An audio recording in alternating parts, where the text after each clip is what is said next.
Olá pessoal, bem-vindos à TVSC aqui em São Caetano. Você está entrando no programa Enigmas, um programa onde o normal é ser diferente. O normal é ser paranormal. Olá, Cris. Olá, Kátia Gaia, que honra, né? Ai, que bom. Hoje eu tô tão feliz. Você também? Eu também. Nós temos uma sumidade aqui no nosso programa.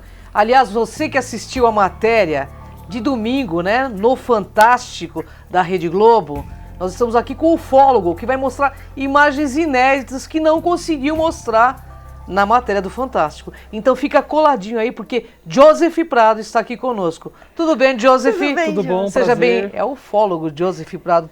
Seja bem-vindo ao programa Enigmas, Joseph. Gratidão enorme estar com pelo você. convite, por vocês ter aceitado o convite, Não, né? sempre que vocês chamarem, pode Muito contar bom, com a gente. muito Bom, o Joseph já é remido da casa aqui do Enigmas, né? O Joseph vem para esclarecer. Joseph, vamos falar um pouquinho da noite oficial dos OVNIs? Claro, claro. Conta como que começou a acontecer tudo isso. Bom, para quem não sabe o que é a noite oficial dos OVNIs, em 19 de maio de 1986, ou seja, 30 anos atrás, houve um incidente com uma ocorrência de diversos, na verdade dezenas de OVNIs sobre a região de São José dos Campos, Anápolis e o Rio de Janeiro, mais concentrado na região de São José dos Campos. A situação chegou numa situação tão extrema que o controlador de voo, o Sérgio Mota, que estava na torre de controle de São José dos Campos, na época ele era segundo sargento da Força Aérea, porque a torre lá, ela é militar, não é civil. Ele começou a checar com a torre de São Paulo, com a torre de Brasília, para ver se eles estavam vendo as mesmas coisas que eles no radar. E o negócio estava se confirmando. Quantos OVNIs havia? Então, a contagem oficial foi de 21. Porém, a gente não, são muitos. Sim. A gente não consegue, até o Sérgio falou pra gente, é difícil você precisar se aquele que estava lá é o mesmo que estava aqui. Sim. Então pode ser que sejam menos ou pode ser que sejam mais. Não dá para saber exatamente. Assim, a contagem oficial são 21. O Sérgio, se eu não me engano, ele falou que ele, pessoalmente, da torre de controle, ele conseguiu observar cerca de 8. O Sérgio Já trabalha na torre de bastante. controle. Isso, ele na época Oficial. ele era militar, ele era o controlador militar da Torre de São José, hoje ele é controlador de voo civil. E por que os caças de combate decolaram nessa noite? Então, o que acontece um objeto voador não identificado é uma ameaça em potencial para qualquer governo. Então você imagina, em determinado momento a gente tinha a Torre de Controle de São José indicando objetos, São Paulo indicando objetos, Brasília confirmando os objetos. Um voo comercial, que é onde estava na época o Osiris Silva, ele estava assumindo a presidência da Petrobras naquela data, se não me engano é Petrobras, ou da Embraer, desculpa, eu estou um pouco fora na empresa, mas enfim, da Petrobras, né? E ele era piloto civil, e aqueles objetos eles estavam interferindo num voo civil. Em determinado momento, eles começaram a ir em direção a Anápolis, onde tem uma outra base aérea. Isso, para a defesa aérea, é inaceitável. Você não sabe o que é. Pode ser um avião inimigo, pode ser um avião com drogas, pode ser simplesmente um avião que fugiu do plano de voo, também, um terrorista, ou simplesmente não está cumprindo com o plano de voo. Então, assim, a ordem começou a ameaçar o espaço aéreo, decola os caças. E eles foram com a missão de interceptar e identificar os objetos. E os pilotos sabiam que eles estavam perseguindo ou não? Não, é interessante lembrar disso. Interessante. Né? O que é importante lembrar? No momento que os caças que a defesa aérea manda decolar os caças, cada base aérea do Brasil tem 2 caças que eles chamam de alertas. Esses caças eles ficam pré-aquecidos e totalmente armados.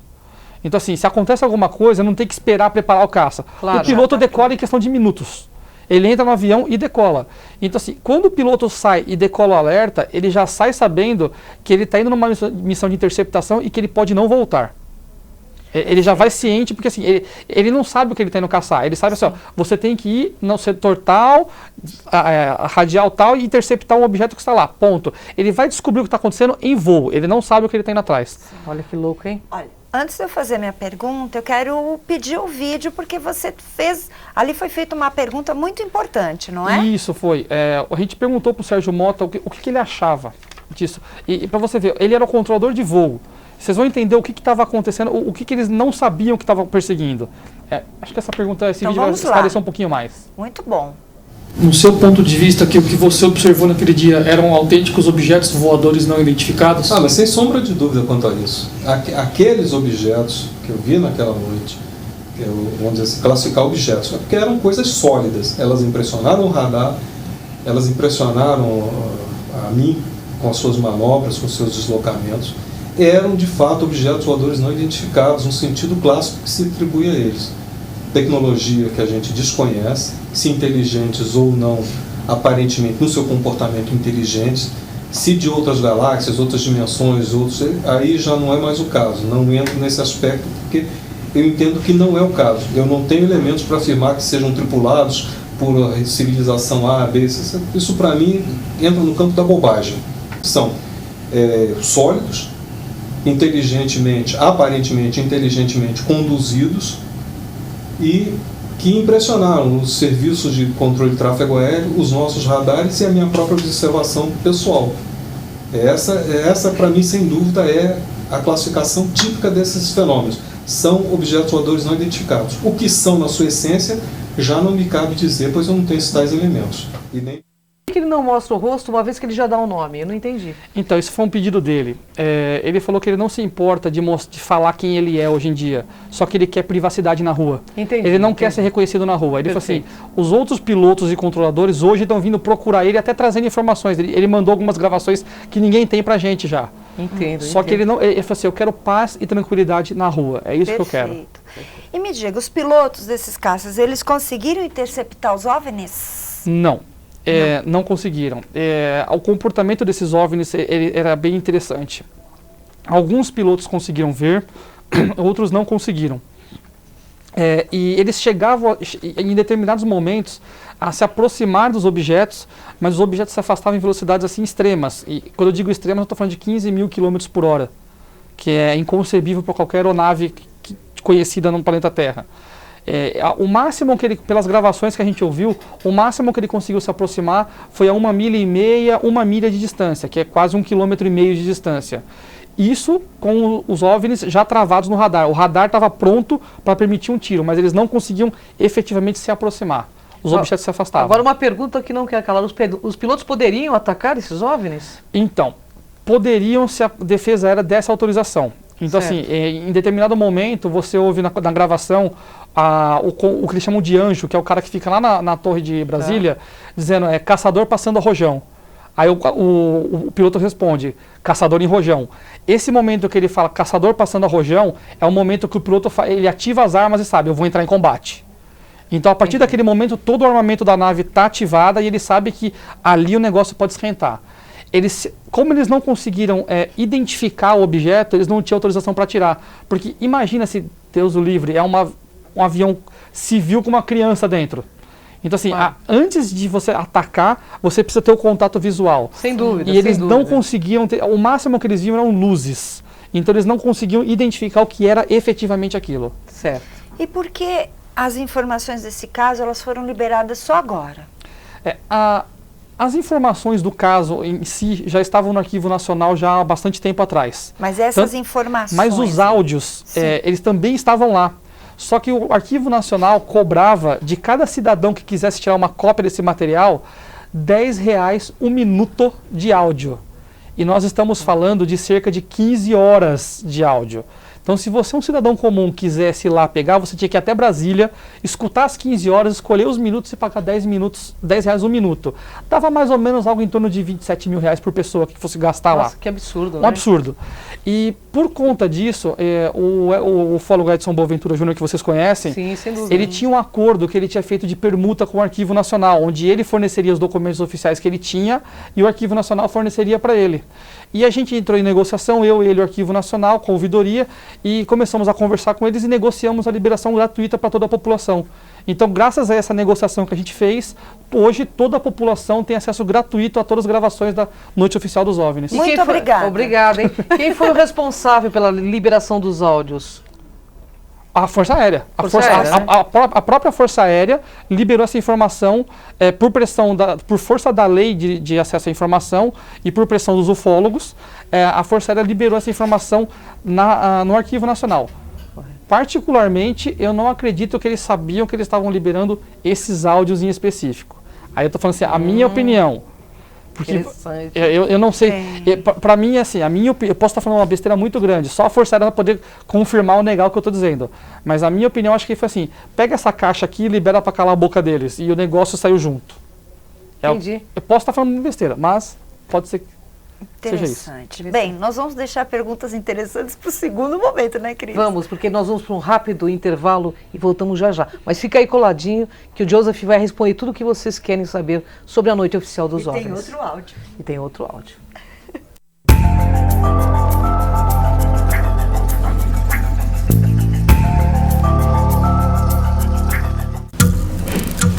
As formas de comunicação mudaram, porém a necessidade das pessoas serem ouvidas continua igual.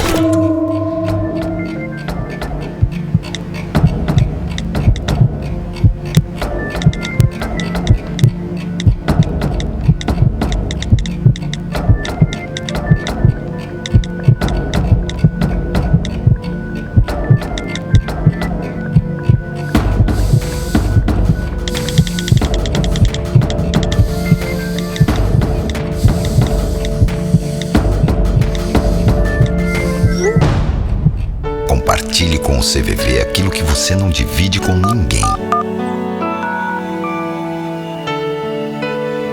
Valorizar a vida, é isso que o CVV faz. Ligue 141 ou acesse cvv.org.br e receba apoio emocional.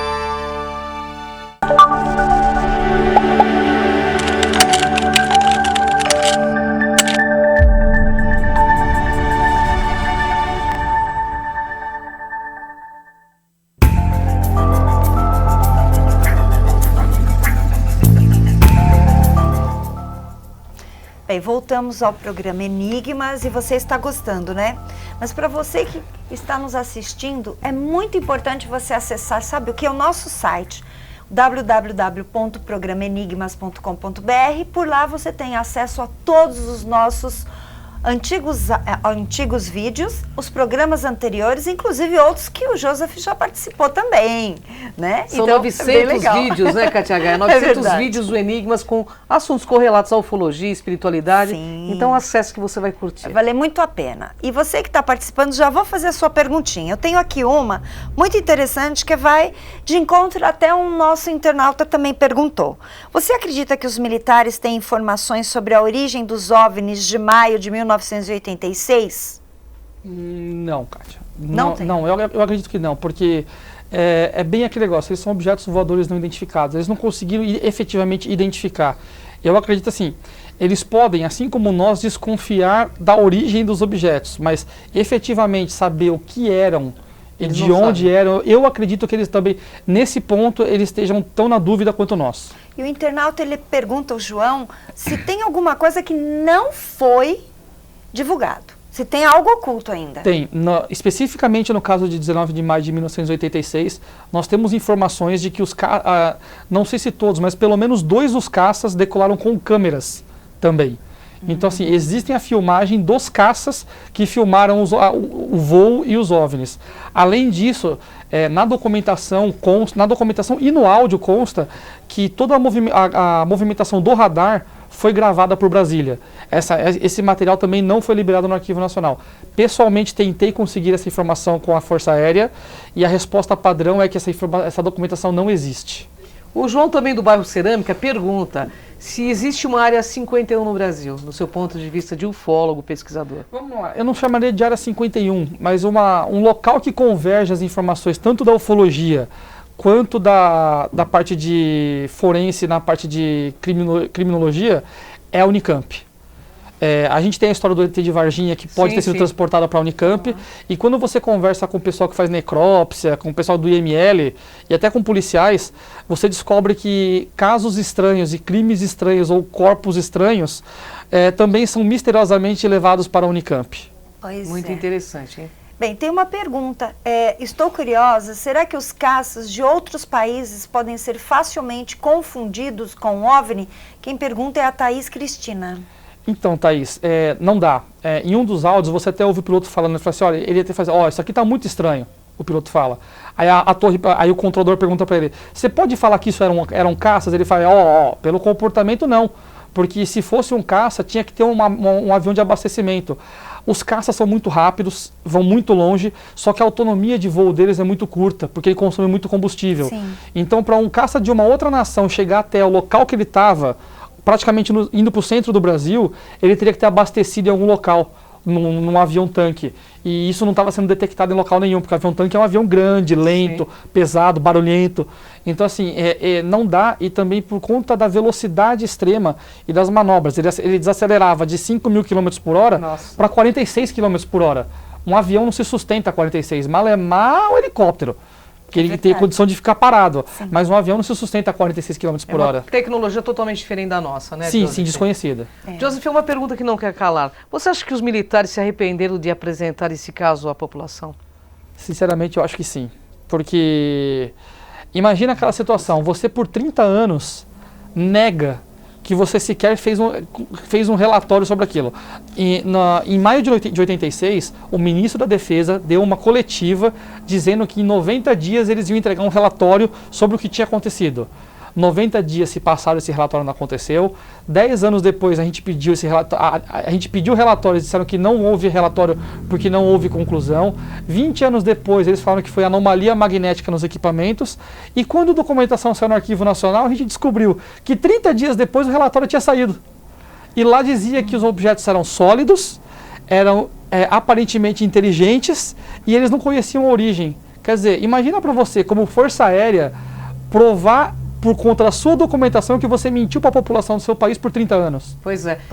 Triste demais. Por isso que eu acho que esse programa de domingo, onde Joseph Prado e Edson Boaventura participou no Fantástico da Rede Globo, é um divisor de águas na ufologia. É um marco. É um marco na ufologia. Foi o que nós pensamos também, porque a gente conseguiu fechar a questão, não sobrou dúvidas sobre o que aconteceu em maio de 86. Eu fiquei muito honrada, inclusive, de tê-los como meus amigos. Viu? É verdade, eu Obrigado, também, viu?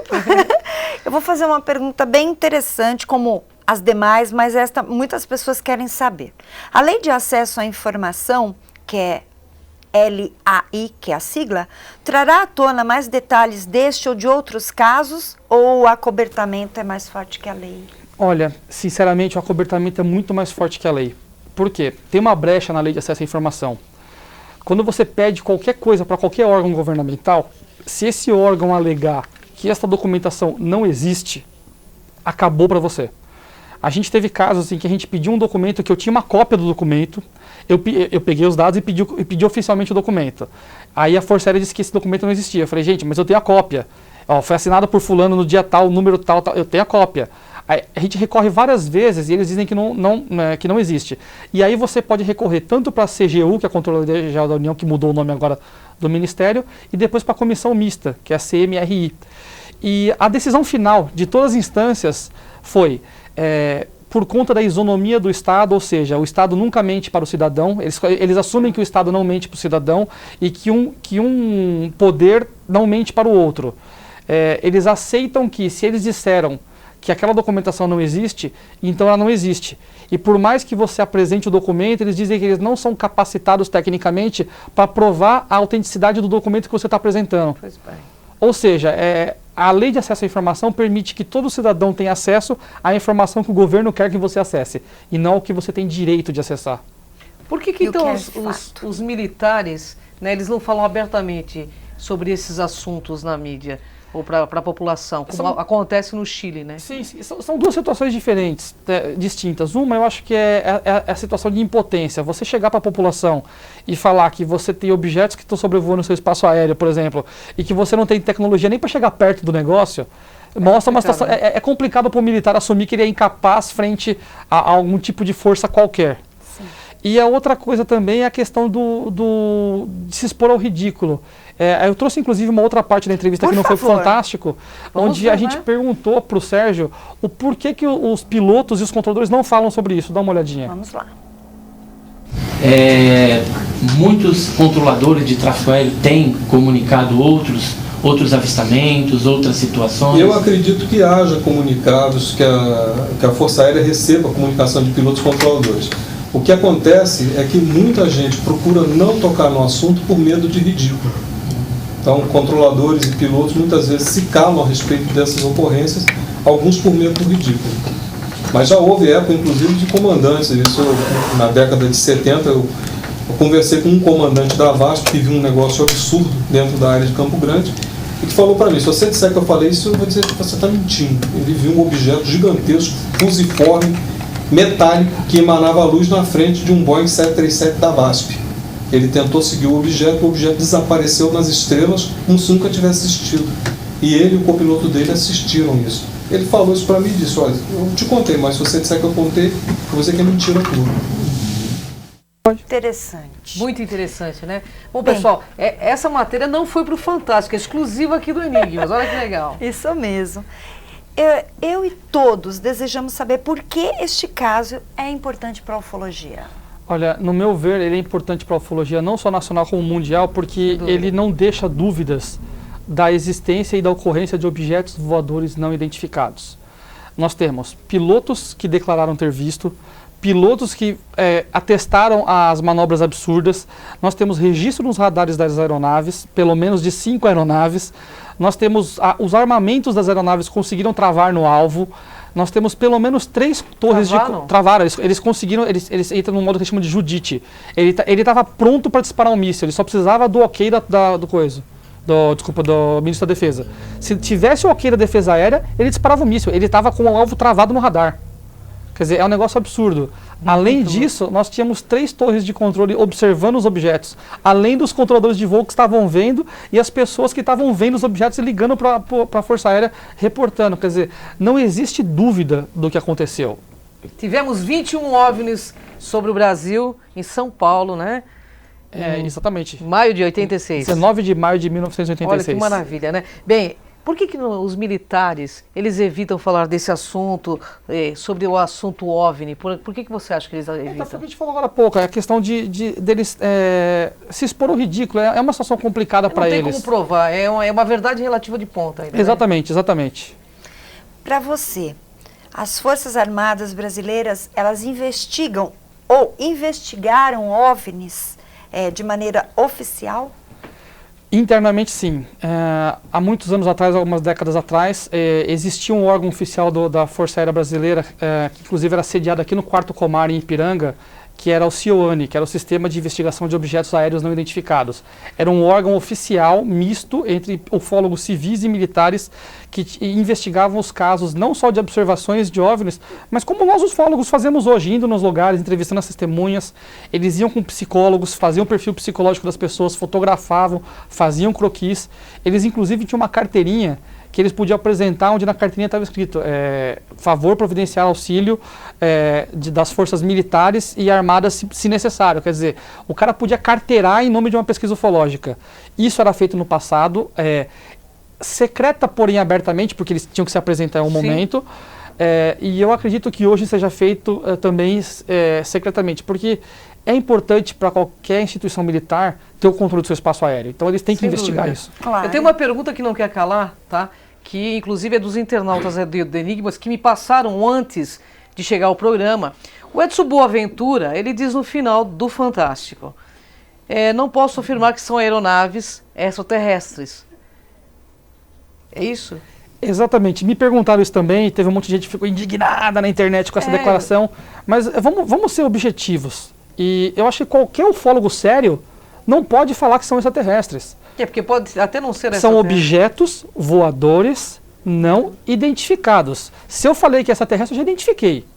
Eu posso, sim, eu, Joseph, e o Edson, e você, eu posso concluir que não se tratam de objetos terrestres, porque não é conhecida a tecnologia terrestre que consiga reproduzir a movimentação daqueles objetos.